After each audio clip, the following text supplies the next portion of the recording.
He's known as the Great One, or those who know him well call him Wayne. Hey, Wayne, how are you? That was funny. I'm good. How are you doing today? I'm doing okay. What do you expect tonight with this game with the Rangers and the Lightning? Well, listen, I think the Rangers over the last 2 years have proven to be one of the most resilient teams we've seen in hockey. Every time you think they're down and maybe out, they come storming back. Brian Leach used to say to me when we played together in New York, there's nothing better than a Friday night at the Garden, and I'm sure it'll be rocking tonight, and I anticipate a great game, but I think you play all year to get home ice advantage, and because of that, I would say the Rangers win in a squeaker. What is the feeling like, and how much different is it with the Game 7 as opposed to any other game? You know, when you're playing in the moment, you don't really think about it. And the guys who play really well don't even sort of kind of worry about the fact that it is a Game 7, and if you don't play well, you're done. The guys who play well and the better players are the guys that say, this is something I dreamed about my whole life. I can't wait to get started, and I can't wait to get out there. And my goodness, the Rangers over the last 2 years, every Game 7, they seem to rise to the occasion, starting with their goaltender, who seems to play his best hockey in Game 7. So you just think about going out there and having fun and enjoying it, and that's the way I looked at it. If you think about it and worry about it, that's when you seem to probably tense up and not play so well. Did you ever play nervous? Yeah, when I'm golfing. Well, I've seen you golf, and I played nervous too when I played with you. Yeah, because I'm no good. That's why I get nervous when I golf. But, you know, when you're playing hockey, it's a different kind of nervous. It's an exciting energy. You know, I used to say to my dad couldn't even think when I was playing Game 7s, and he'd be so nervous and so rattled. And I'd say, what are you worried about? It's another game. It's going to be fine. So when you're playing, obviously there's a nervous energy, but you don't get nervous. The good players don't get nervous in Game 7s. They embrace it. Were you able to see people in the stands, celebrities, when you were playing? Did you ever notice that? Montana had the famous moment in the Super Bowl where he noticed John Candy before the game-winning drive against the Bengals. Yeah. Everybody has a different philosophy on this, and my theory was I felt comfortable knowing exactly what was going on in the stands. So if I had friends at the game, I would ask them after the game where they went for 4 minutes, or if my wife got to the game late, I would say, how come you weren't on time? So I was aware of everything that went on in the arena, including when people were in their seats and when they weren't.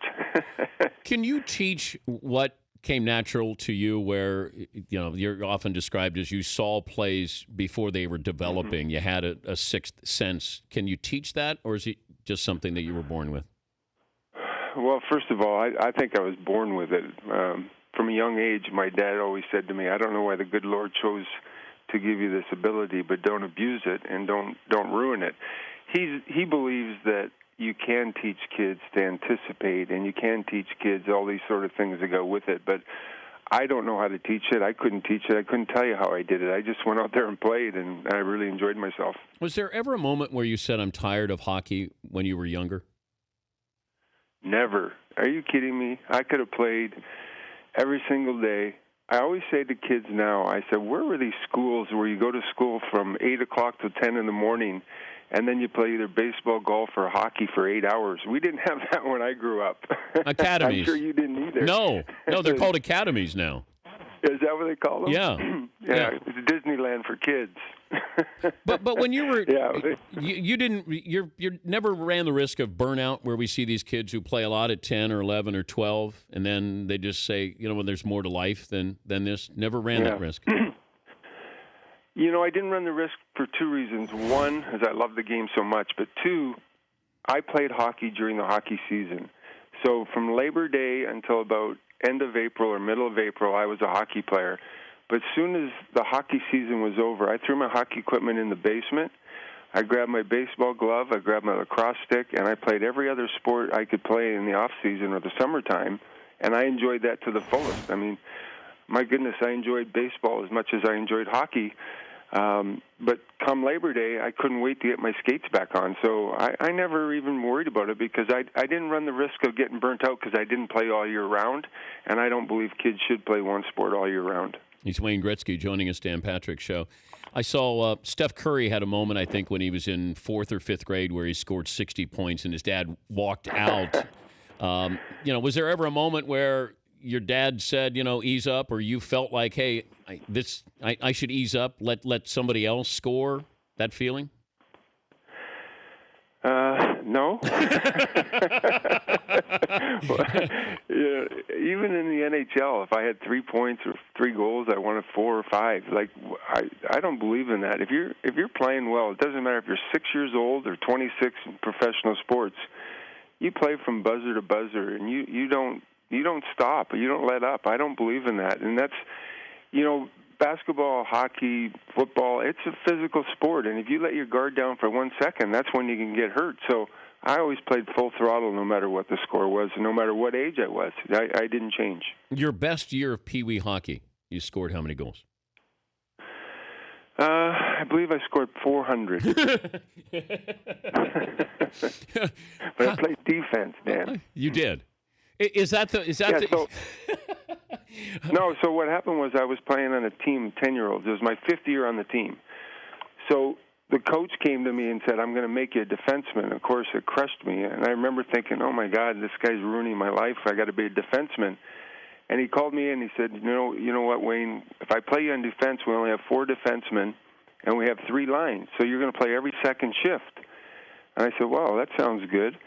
The very first game we played, one of the 4 defensemen got hurt, broke his leg, and was out for the year. So basically, I played the whole game, every game on defense, and everyone was happy because I didn't take anybody else's ice time. So it worked out. So you were the next Bobby Orr. No chance. There was only one Bobby Orr. Paul Coffey was a close second, but there was only one Bobby Orr. But did you want to? I know Gordie Howe is Mr. Hockey, but did you want to be more Bobby Orr than you did Gordie Howe? You know what? Gordie Howe was my favorite player because I was a forward, and I idolized the Detroit Red Wings.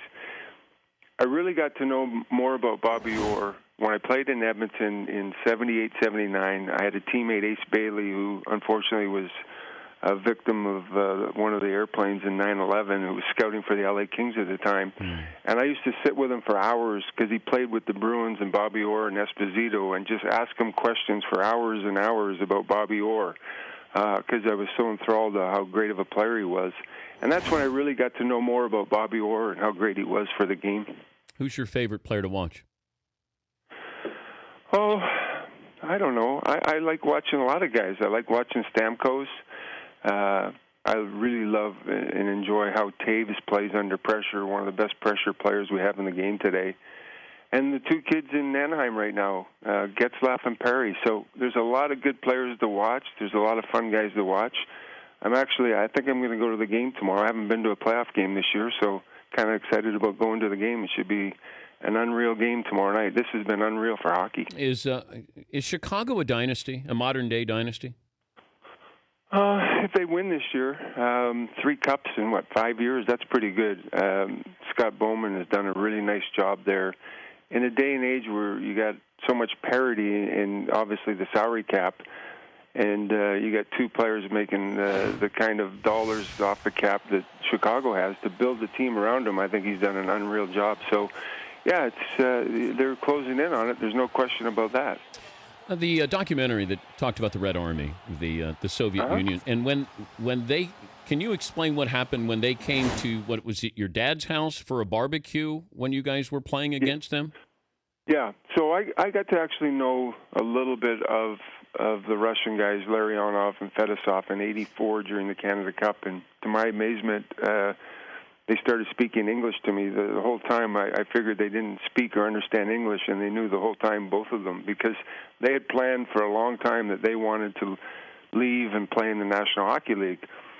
So anyway, in '87, at the pre-tournament during exhibition games, I talked to Igor and I asked him if he wanted to come over for a barbecue. We were staying about 20 minutes out of Hamilton, where my folks live.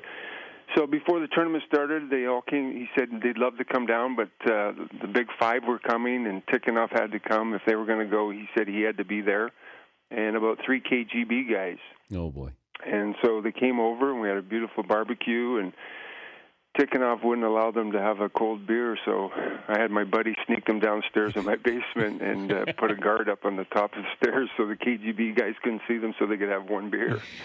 But were they? But we had a great day. Were they picking your brain on how to defect, how to get to the NHL? They were picking my brain how to get to the NHL because they wanted to play in the NHL, but the one thing they were adamant about, they were not going to defect. They were too proud to be Russians or Soviets at the time. They made it perfectly clear to me that one day it was going to happen, that they were going to be allowed to do it, but they were not going to do it until it was done legally because they were never going to defect. Give me the goaltender you'd still like a piece of right now today. Oh. You got unfinished business? Yeah, there's a lot of them. Oh, my gosh. Billy Smith was so good in the playoffs, and Patrick Waugh was so good in '93. My goodness, those two guys. Tretiak, when I played against him the first time, I was like, my God, this guy covers the whole net. How do you score on him? And can you imagine Tretiak today with the goaltender's equipment being bigger and lighter, how good he would be in this day and age? Because he was a big, big man. He was one of the first big goalies that we saw. But the equipment they used back then was tiny, and it was heavy, and it was leather. I would love to see a guy like Tretiak playing in today's game with this equipment. But do you think the equipment's too big?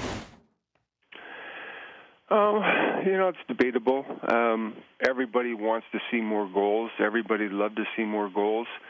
We got this young kid, McDavid, coming in now that's quite a hockey player, and he's going to probably, no big surprise, he'll end up in Edmonton first pick. But, it'd be nice to see somebody come along and see some more goals and see some more offense, and I think the NHL is always striving for that. That's one of the things that they want to do. But then you get into this question about if we make the equipment smaller, is it not as protective? And I think that's the thing that we fight all the time. There's a whole lot of pressure on this kid, though, Wayne. Oh, yeah, but you know what? He's handled this pressure like Crosby, like Mario, like Bobby Orr. You don't just get to be 18 and somebody says, okay, you're under the microscope. This kid and Crosby and Bobby Orr, Lemieux, they grew up with it at 12, 13, 14, and sure, it's not as big back then, but you get an understanding of what it's like, and you move along in your career, whether it's Bantam hockey, midget, then Junior A, then playing for Team Canada, the World Juniors. And so you're not just all of a sudden thrust into the limelight. I'll give you an example. When we were part of the owners of the Toronto Argonauts, John Candy asked me to sit down with Rocket Ishmael and, just talk to him about being a little bit more out front for the media and things like that. So when I sat down and chatted with him, he had told me that his days in Notre Dame, they weren't allowed to talk to the media. So he was like a deer in headlights. And here you got a guy that we're trying to promote the league around and a team around that really was never in this situation before. So, a guy like Connor McDavid, he's growing up with this. He's going to be fine. All you got to do is just play the game and be fair to yourself and play it properly. What's your handicap now? Yeah. Oh, it depends. If I'm playing you, it's about a 14. Now, okay, is Bruce Jenner still playing golf at your club?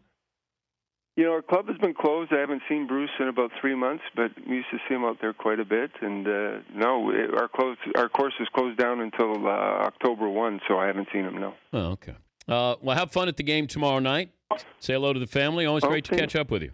Yeah. Well, listen, thank you guys, and I'm sure it's going to be 2 great games tonight and tomorrow. You guys take care. Thank you, Wayne. Glad to be on the show. Anytime, Dan. Take care, man. Wayne Gretzky, the great one.